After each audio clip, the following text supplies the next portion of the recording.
right off the top, there are no further developments at quarterback. We don't know who the starter is going to be week 1 against the Ravens in the regular season.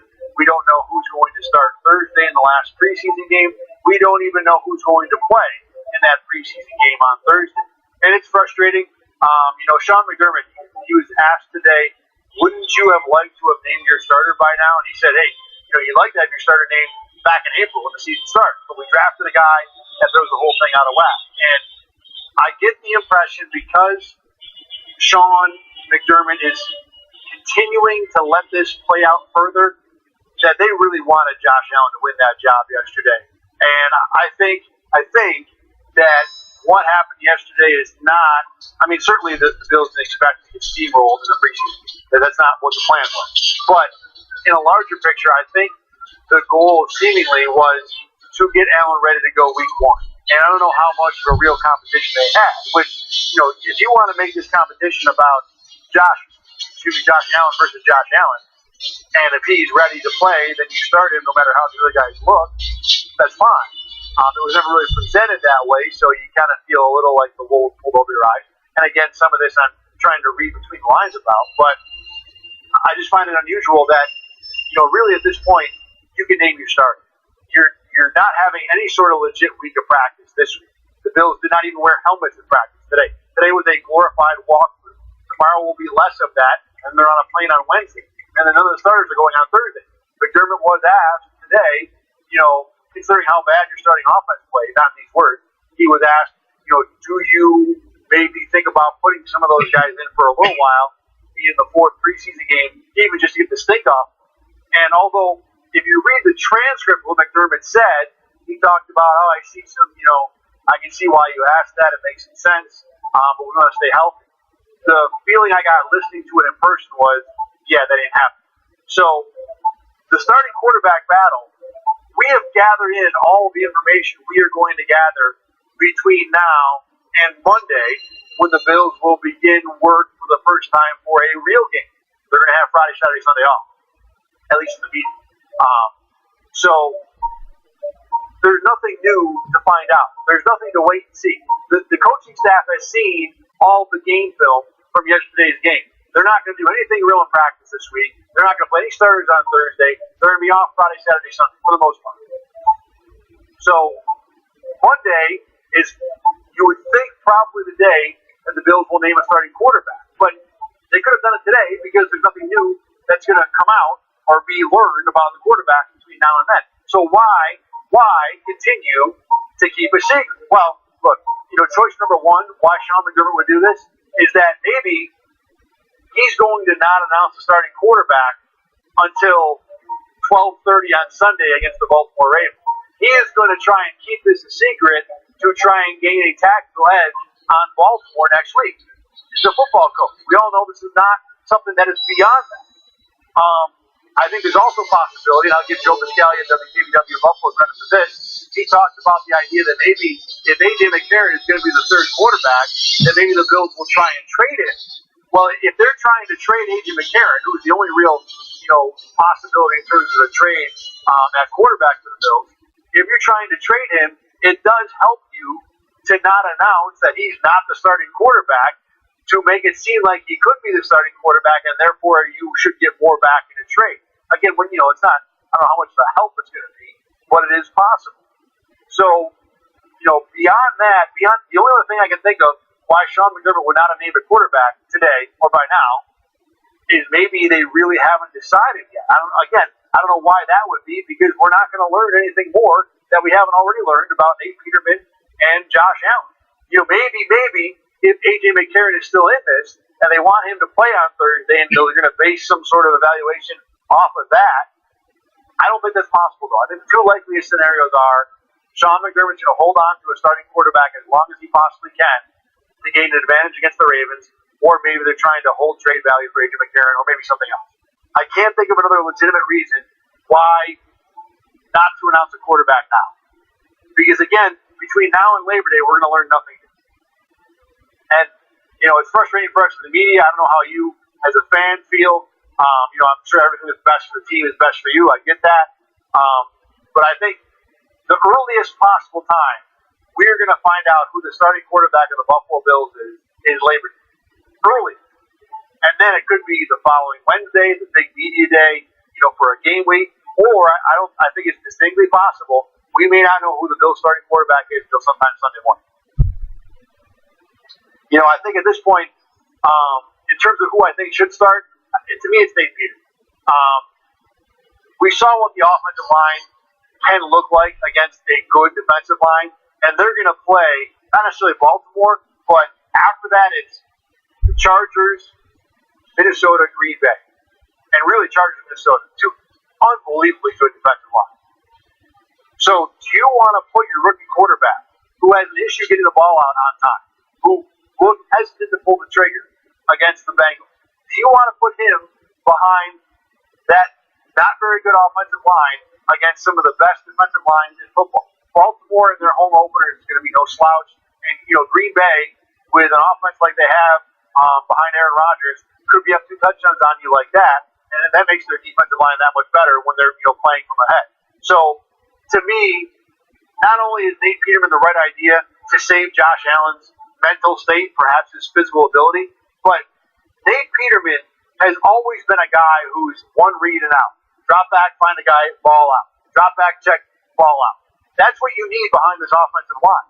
And considering the defenses they're going to play early, Peterman's the better answer.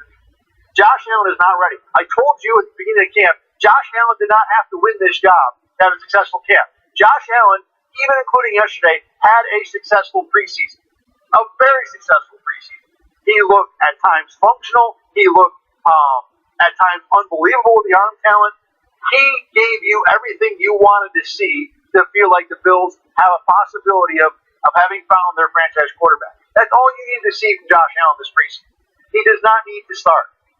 And if it is an open competition, there's no doubt in my mind Nate Peterman won the job.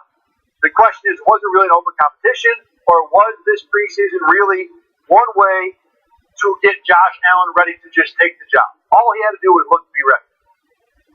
And he's not. He has not looked that way. I know the offensive line was terrible yesterday. Some of that is on Josh Allen. There were receivers open in time for him to throw the ball. I know it wasn't a lot, but there was enough time to hit some of the receivers on some of those sacks. He missed it. He underthrew Charles Clay down the sideline on a play that was tailor-made for him. Badly. He tried to force the ball after doing a good job eluding pressure in the pocket. He's not ready to go yet. He's not. If you want to play him and get him reps and, have him learn, trial under fire, fine. I don't think you need to. Nate Peterman can play the position. He's better right now. Let him start the season. Let Josh Allen learn sport. Remember, Josh Allen just started practicing with the Bills' first teamers a week ago today. So this is not a guy that's had a whole lot of reps with or against first-team players since April. There's no need to throw him under the gun right now. He's not ready. The O-line is not does not have the ability to give him enough time to learn under fire. Let Nate Peterman start. Maybe he catch lightning in a bottle with Peterman. He wins a few games for you. You can have a fun season like he had last year. You bring Josh Allen along when you think he's more ready to go. I don't think it's week 1. Let me see if I can get my phone set the proper way here. Apparently I can't. All right, what do you got here? Brian Perry, run game more to protect the quarterbacks. I don't know what you mean by shadow games on defense. Certainly if LaShawn McCoy's in the game, the offense would perform better. The defenses would have to respect that more. LaShawn McCoy can open up holes for himself. You hear about like Tom Brady and Aaron Rodgers throwing receivers open. LaShawn McCoy can run holes open on his own. He's one of the few guys who believe they can do it. He does it 3 or 4 times a game. That makes a difference for sure. Nate got to stop those sideline throws, Jeremiah. Yeah, you're right. The one to Brandon Riley over the middle was a fantastic throw. But yeah, look, Nate Peterman's limitation, and AJ McCarron has limitations too, but Nate Peterman's limitation is arm strength. And because of that, he's not a threat to throw out patterns, 6-yard outs or 15-yard flag patterns, because the ball's just not going to get there fast enough. And the problem is as defense, you can put corners on an island out there, knowing that, they're not going to get beat by a guy that can't get the ball fast enough. You bring the safeties and everybody else in the middle, it clogs the middle for, Charles Clay and LaShawn McCoy in the run game. So, yeah, this is the problem with Nate Peterman. But for right now, I think he's the best answer they got at quarterback. Brian Lockhart, who the starting quarterback is, doesn't matter if the O-line plays like they did against Cincy. Exactly correct. or Jeremiah. JP did not have an arm like Josh Allen does. I will say that. Josh Allen has an arm I've never seen before. Not any for or against a Bills team. I've never seen a guy throw the ball like Josh Allen does. So he is that special when it comes to pure arm strength. Whether that can be harnessed into a real quarterback remains to be seen. Now I got into that a little bit about who will start, who I think should start. I think Nate Peterman is going to be the starter. I wonder if some of today's reluctance to name a starting quarterback is if Sean McDermott's trying to talk himself into Josh Allen a little bit. But I think McDermott realizes that the answer for his team right now is Nate Peterman. I think. Yeah. Jeff, here's the thing about the offensive line, Jeff. Dave. There aren't many great offensive lines in the NFL. The offensive lines, they change over so often in the league now. You hear people lament the quality of offensive line play. Now, they're not all like what the Bills did against Cincinnati yesterday, but if your quarterback is only going to be good when the offensive line is good, then your quarterback's not good, right? Mark Sanchez, when he played for the Jets, first 2 years in the league, had a great offensive line. Stood back there all day, able to make plays. Once the Jets' offensive line got old and started to retire and broke down a little bit, Mark Sanchez looked terrible. If you are going to blame your quarterback's problems on the offensive line, then you don't have a good quarterback. Plain and simple. Plain and simple. Even with the line that happened yesterday, there were still opportunities for Josh Allen to get the ball out to open receivers. Not a lot, not as many as you'd like for sure, but they were there, and he didn't come close. So, look, the offensive line is a problem, yes, but I'll say it one more time.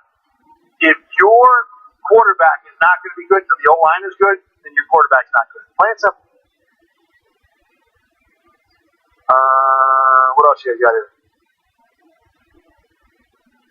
Yeah, Peterman's still the guy, everybody. Okay, hold on. Phone's not working the way it should be working. Let's go back into the comments. Hey, Tom Petrie. Here's a point on what Tom said.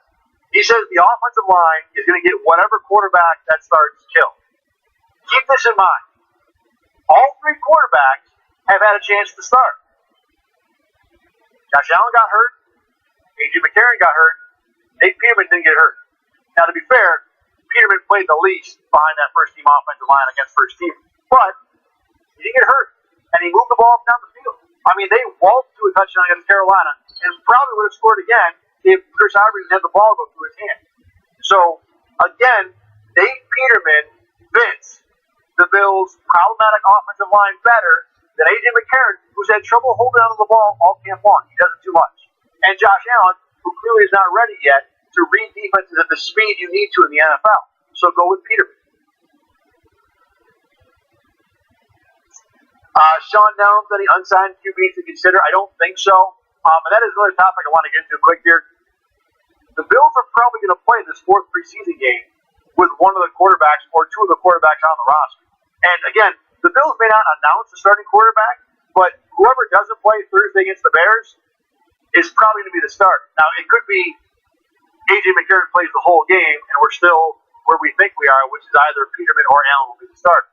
And because the Bills have not signed a quarterback before today, I don't think they're bringing somebody in for tomorrow. I don't think you sign a guy on Tuesday, get him ready in one day to play 60 minutes of quarterback for your team. I just don't think that's... I think if you wanted to do that, you would assign somebody for today. So I think the Bills are going to play against the Bears with whoever's on the roster, and that's probably going to be A.J. McCarron. You might see a little Josh Allen early, if the Bills decided on Peterman as the starter. But to me, it's probably going to be a 60-minute A.J. McCarron show. And again, to the idea that they might trade him, that's the perfect way to showcase his wear. I mean, you think A.J. McCarron against second and third teamers will look pretty good, probably. I'll hit that one more time. Thanks, Jeffrey. Yeah, Tim. I mean, we can talk about the offensive line all night. Look, and there's no Anthony Munoz walking through that door. More realistically, the Bills had a guy they drafted in Wyatt Teller this year, who I thought would have a chance to, get an opportunity to possibly start at guard because of how bad, you thought the offensive line was going to be. And it has been that bad, and yet Wyatt Teller has not sniffed a starting guard position. In fact, one of the biggest surprises of camp is that the Bills haven't tried switching up any of their starters on the offensive line except at center. The two guards all year all camp have been John Miller and Bob DeCoste. The two tackles all camp have been Deion Dawkins and Jordan Mills. And the tackles are set. Jordan Mills not coming out of the right tackle spot. He's not. You can complain about him all you want. I get it. I like him more than you probably do. I think he improved towards the end of last year. He's not great, but he's better than you think. But regardless of what you and I think, he's starting the opening game. As is Deion Dawkins, obviously. He's the one good lineman they have right now. So, even though Wyatt Teller I thought would have a chance to start, he hasn't gotten a chance. He hasn't gotten an opportunity, which surprised me. Brian Perry, not showing blitz packages, just running base D. Not as many injuries this year. All right, let's talk about Khalil Mack. Brian brings it up, and I think it's a good point. Look, here's the thing. Someone tweeted this today, and they're exactly right. If the Raiders actually consider trading Khalil Mack, which I don't think they will, it's a holdout, it's a problem. They don't want to pay him they don't want to pay him quarterback money, which is what he wants. But they're not trading. They're just not. This guy is too good to be traded. If they did ever trade him, if that became a thing, there would be 31 offers. And would the Bills have a chance? Sure. I'm sure he'd like to come back and play, where he played his college ball. The Bills have some extra draft capital to offer. Shaq Lawson could be part of the deal. He's had a nice camp. So the Bills will be in the mix of teams to get him. But the Bills have to beat out 30 other teams to get him. And, if you got a team that might feel that they're one pass rusher away from the Super Bowl, they're probably going to trade more than the Bills will. Because the Bills are way more than Khalil Mack away from the Super Bowl. They might not even be a Khalil Mack away from the playoffs this year. So, is it possible the Bills trade for him? Sure. Would he like to come to Buffalo? Probably. They do have the money to pay him. But you're asking me to predict the Bills will be the team that'll pony up more than what 30 other teams will offer, keeping in mind that with 31 teams likely in on this, and don't think that I'm exaggerating. What team would not want Khalil Mack right now? What team would? For draft picks? What team wouldn't want that? So for the Bills to win that bidding war, and it will turn into that, I don't even know if I want to be the team that gets Khalil Mack. Because what is it going to end up costing that team to get him? 3 first-round picks? Something stupid like that? As good as he is? So, look, is it possible? Sure. Would I hold my breath for it? No. For 2 reasons. 1, I don't think the Raiders are trading him. And 2, how do you expect Buffalo to win that war? Why? What unique piece do they have? Or what unique desperation do they have that they're going to be willing to give up what it'll take to get back? Anything else, guys? Stacy walked in, so, you can't keep her waiting. She gets very unhappy.